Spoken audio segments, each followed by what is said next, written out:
Sesuatu yang kita berusaha mengendalikannya justru akan mengendalikan kita. Paradoks kontrol. Alkisah, di daerah tropis, ada seorang lelaki yang tinggal di dekat sungai yang sering banjir saat musim hujan. Jadi, setiap tahun, dia membangun bendungan untuk mencoba mengendalikan air banjir dan melindungi rumah dan harta bendanya. Setiap tahun dia berusaha keras untuk membangun bendungan yang lebih besar dan lebih kuat, dengan asumsi dia akan lebih terlindungi dari banjir sungai.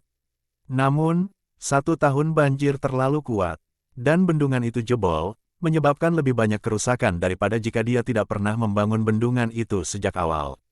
Melihat rumah dan harta bendanya yang hancur, pria itu menyadari bahwa upayanya untuk mengendalikan alam membuatnya lebih rentan terhadap kekuatannya yang tidak dapat diprediksi dan tidak dapat dikendalikan. Pria dalam cerita tersebut percaya bahwa dengan membangun bendungan, dia dapat mengendalikan kekuatan alam dan melindungi rumah dan harta bendanya dari air banjir. Namun, upayanya untuk mengendalikan alam justru membuatnya semakin rentan karena terlalu bergantung pada bendungan dan mengabaikan strategi lain untuk mengatasi banjir, seperti membuat sistem drainase atau memasang karung pasir. Juga, dia tidak siap menghadapi bencana yang akan terjadi jika bendungan itu jebol. Dengan cara ini, keinginannya untuk mengendalikan membuatnya kurang siap menghadapi kekuatan alam yang tidak dapat diprediksi dan tidak dapat dikendalikan. Di sini kita melihat betapa sia-sia mencoba mengendalikan yang tak terkendali. Kita tidak pernah tahu apa yang akan terjadi. Tidak peduli seberapa baik kita pikir kita telah menopang diri kita sendiri untuk kesulitan di masa depan, takdir selalu dapat mengendalikan kita dengan cara yang tidak terduga. Apalagi dengan berusaha terlalu mengontrol, kita justru bisa menjadi kurang tahan terhadap perilaku alam. 2. Paradoks kontrol mencoba untuk menunjukkan bahwa semakin kita mencoba mengendalikan keadaan eksternal, semakin sedikit kendali kita saat kita mencoba mengendalikan sesuatu yang tidak bisa kita kendalikan. Jadi, sebagai konsekuensi dari upaya kita untuk memaksakan kendali atas suatu situasi, pada akhirnya hal itu bisa menjadi lebih buruk. Kedengarannya tidak masuk akal dan tidak jelas. Paradoks kontrol menyoroti keterbatasan kontrol manusia dan mengingatkan kita bahwa banyak, jika tidak sebagian besar, upaya kita untuk mengontrol alam semesta sia-sia dan bahkan mungkin merugikan. Kita akan menjelaskan lebih jauh tentang paradoks. Alkisah ada seorang raja yang memerintahkan air pasang untuk berhenti dan tidak membasahi kaki dan jubahnya. Tapi seperti yang bisa diduga, air pasang melanjutkan jalur alaminya, mengabaikan upaya sia-sia raja untuk mengendalikannya. Raja tersebut terpaksa menghadapi kenyataan bahwa ada kekuatan di dunia di luar kendalinya dan bahkan individu yang paling kuat pun memiliki batas kekuatan mereka. Untuk sebagian besar, kekuatan yang kita kaitkan dengan diri kita sendiri hanyalah ilusi. Banyak orang cenderung melebih-lebihkan kendali yang dapat mereka berikan pada dunia. Kita mungkin percaya bahwa kita mengendalikan orang, tetapi cepat atau lambat kita akan dihadapkan pada fakta bahwa kita tidak melakukannya. Karena setiap orang pada akhirnya melakukan keinginan mereka sendiri, terlepas dari seberapa banyak kita berusaha untuk memaksa mereka untuk melakukan keinginan kita. Tetapi pengalaman hidup kita menunjukkan kepada kita bahwa tubuh kita berkembang dan berubah tanpa banyak bicara. Kita menjadi tua, sakit, mati karena usia tua, dan meskipun kita dapat memengaruhi faktor-faktor ini melalui gaya hidup kita, kita tidak dapat mengendalikannya. Tidak ada operasi plastik, makanan sehat, atau obat-obatan yang dapat menghentikan perubahan dan penuaan tubuh kita. Kisah sang raja tersebut menjadi peringatan terhadap kemustahilan kontrol yang bersifat mutlak dan perlunya kerendahan hati terhadap tatanan alam dunia. Ini adalah pengingat akan keterbatasan kendali manusia atas keadaan luar. Memang benar bahwa ada beberapa hal yang ada dalam kendali kita, namun yang lain tidak. Di dalam kekuatan kita adalah pendapat, motivasi, keinginan, kebencian, dan singkatnya, apapun yang kita lakukan sendiri, tidak dalam kekuatan kita adalah tubuh kita, harta kita, reputasi, jabatan, dan, dengan kata lain, apapun yang bukan perbuatan kita sendiri. Jadi terdapat perbedaan yang jelas antara apa yang bisa dan tidak bisa kita kendalikan. Dengan berfokus pada aspek-aspek kehidupan yang berada dalam kendali kita, seperti pendapat dan tindakan kita dapat mengembangkan ketahanan batin, membuat kita tidak terlalu rentan terhadap keinginan takdir dan kekuatan alam yang tak terkendali. Jika kita menyaksikan upaya raja tersebut untuk mengendalikan kekuatan eksternal yang begitu kuat seperti laut, mungkin kita akan menyebutnya orang bodoh. Misalkan raja juga mencoba mengendalikan angin, orang-orang di sekitarnya, atau penuaan tubuhnya.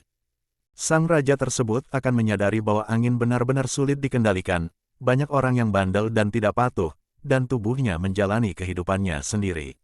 Jadi, semakin dia mencoba mengendalikan alam semesta, semakin alam semesta menunjukkan kepadanya betapa kecilnya kendali yang dia miliki.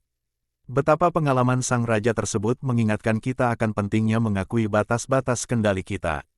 Dengan berfokus pada apa yang dapat kita kendalikan dan menerima ketidakpastian yang tak terhindarkan dan aspek kehidupan yang tak terkendali, kita dapat mengembangkan pendekatan hidup yang lebih seimbang, tangguh, dan memuaskan.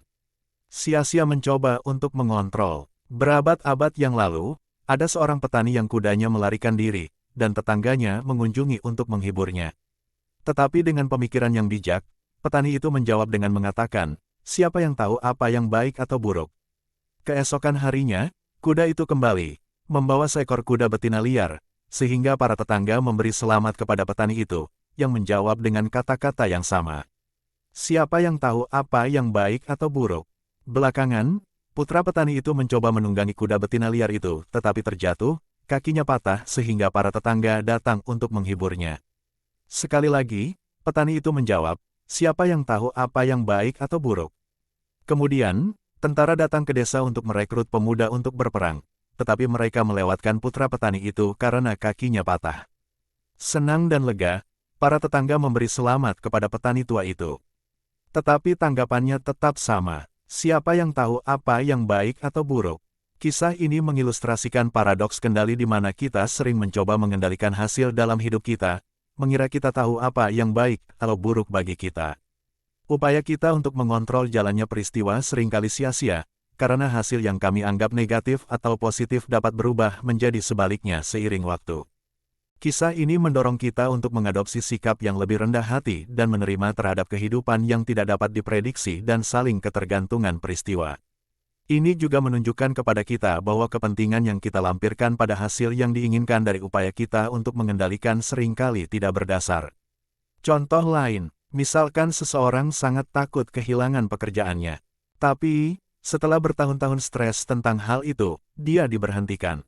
Setelah kesedihan dan keputusasaan awal, dia memutuskan untuk menganggap pemecatannya sebagai kesempatan untuk mengejar apa yang selalu dia inginkan, yaitu mewujudkan usaha kedai kopinya sendiri. Yang mengejutkannya, dan dengan bantuan takdir, usahanya menjadi sukses besar. Sekarang dia tidak hanya menyadari bahwa pemecatan dari pekerjaannya adalah berkah tersembunyi, tetapi juga bahwa kekhawatiran, air mata, dan malam tanpa tidur selama bertahun-tahun itu tidak ada gunanya.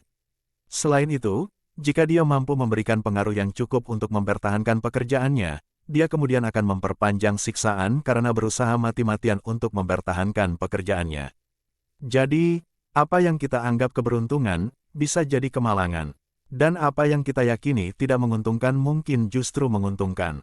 Tidak ada cara untuk mengetahui sebelumnya, karena kehidupan hanya dapat dipahami secara terbalik. Tetapi sisi positif dari menyadari ketidakpastian alam semesta adalah bahwa sebagai konsekuensinya seseorang dapat melonggarkan cengkeramannya pada keadaan luar. Apa yang berusaha kita kendalikan, justru akan mengendalikan kita. Jadi paradoks kontrol bermuara pada gagasan bahwa ketika kita mencoba mengendalikan sesuatu yang di luar kendali kita, pada dasarnya kita menyerahkan perilaku dan kebahagiaan kita pada sesuatu yang tidak dapat diandalkan dan di luar kendali. Kita membiarkan hal ini memengaruhi kondisi mental kita karena keinginan kita untuk mengontrol seringkali menimbulkan kecemasan, stres, dan frustrasi serta dapat membuat kita merasa tidak berdaya saat tidak mampu mengontrol hasilnya. Dengan kata lain, keinginan kita untuk mengendalikan dapat menjadi sumber penderitaan. Saat kita berusaha mengendalikan sesuatu, kita melekatkan diri padanya, kita ingin mendorongnya ke arah tertentu. Jika hal eksternal ini melakukan apa yang kita inginkan, kita bahagia. Tetapi jika tidak, kita cenderung frustrasi dan marah. Jadi, hal yang kita berusaha kendalikan sekarang mengendalikan kita, karena kita telah melekatkan kondisi mental kita padanya. Contohnya adalah membesarkan anak. Semakin kita ingin mengendalikan mereka, semakin mereka mengendalikan kita. Anak-anak tidak dapat diprediksi dan memiliki kemauan sendiri. Jadi contoh mereka tidak melakukan apa yang kita inginkan akan banyak. Kita akan mengalami saat-saat yang mengerikan jika kita mengaitkan suasana hati kita dengan keinginan mereka. Ketika kita berusaha untuk mengendalikan yang tak terkendali, yang hampir semuanya bersifat eksternal, kita berada dalam perjalanan yang sulit. Kita akan selalu frustrasi dengan tindakan orang lain. Kita akan penuh dengan kecemasan tentang apa yang akan terjadi dan apa yang tidak akan terjadi dan dilanda kesedihan dan kemarahan berulang kali. Namun, banyak orang masih memiliki keinginan kuat untuk mengontrol. Seolah-olah, tampaknya, mereka merasa tidak aman atau mungkin terlihat lemah di hadapan takdir. Jadi, upaya mereka untuk mengendalikan dunia di sekitar mereka menciptakan khayalan yang mustahil terjadi. Keinginan untuk merasa aman dan perasaan tidak aman adalah hal yang sama. Menahan nafas berarti kehilangan nafas. Jadi, mungkinkah keinginan kita untuk memegang kendali berasal dari rasa tidak aman? Dan, jika demikian, apa yang membuat kita merasa tidak aman? Apakah karena gagasan untuk tidak mengendalikan hampir setiap aspek dunia luar terlalu menakutkan bagi kita? Dan jika itu masalahnya, apa yang bisa kita lakukan? Menemukan rasa aman dalam hal yang tak terkendali. Keinginan kita untuk menguasai tampaknya memang berasal dari rasa tidak aman yang mendasarinya. Kita takut terhadap aspek kehidupan yang tidak diketahui, tidak dapat diprediksi, dan tidak terkendali. Akibatnya, kita berusaha untuk menggunakan kendali atas dunia luar. Kita sering berpegang teguh pada khayalan dan ketenangan pikiran yang sejati tidak dapat ditemukan dalam mengendalikan ketidakpastian yang ditimbulkan dalam menumbuhkan ketahanan batin dan penerimaan terhadap sifat hidup yang tak terkendali. Tidak ada yang bisa memberi kita kedamaian selain diri kita sendiri. Merangkul realitas kehidupan yang tidak dapat diprediksi alih-alih mencoba mengendalikannya, dapat membantu kita membangun pola pikir yang lebih tangguh. Saat kita menerima bahwa ada aspek kehidupan yang tidak dapat kita kendalikan, kita dapat berfokus pada apa yang dapat kita kendalikan, seperti pikiran, emosi, dan tindakan kita. Kita lebih sering menderita dalam imajinasi daripada dalam kenyataan. Jadi, dengan mengenali dan melepaskan kebutuhan imajiner kita akan kendali, kita dapat membebaskan diri kita dari penderitaan dan kecemasan yang tidak perlu. Dengan belajar merangkul hal-hal yang tak terkendali, kita dapat menghasilkan keamanan dan ketenangan pikiran yang kita coba tegakkan melalui upaya kita untuk mengendalikan.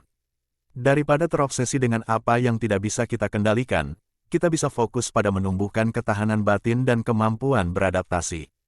Ini mengharuskan kita untuk mengembangkan pola pikir yang menghargai fleksibilitas, keterbukaan, dan kemauan untuk mengubah arah bila diperlukan.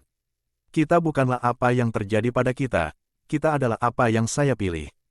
Saat kita merangkul sifat kehidupan yang tidak dapat diprediksi, kita dapat belajar untuk melepaskan kebutuhan kita akan kendali dan sebagai gantinya berfokus pada kekuatan dan keberanian batin kita yang diperlukan untuk menghadapi takdir.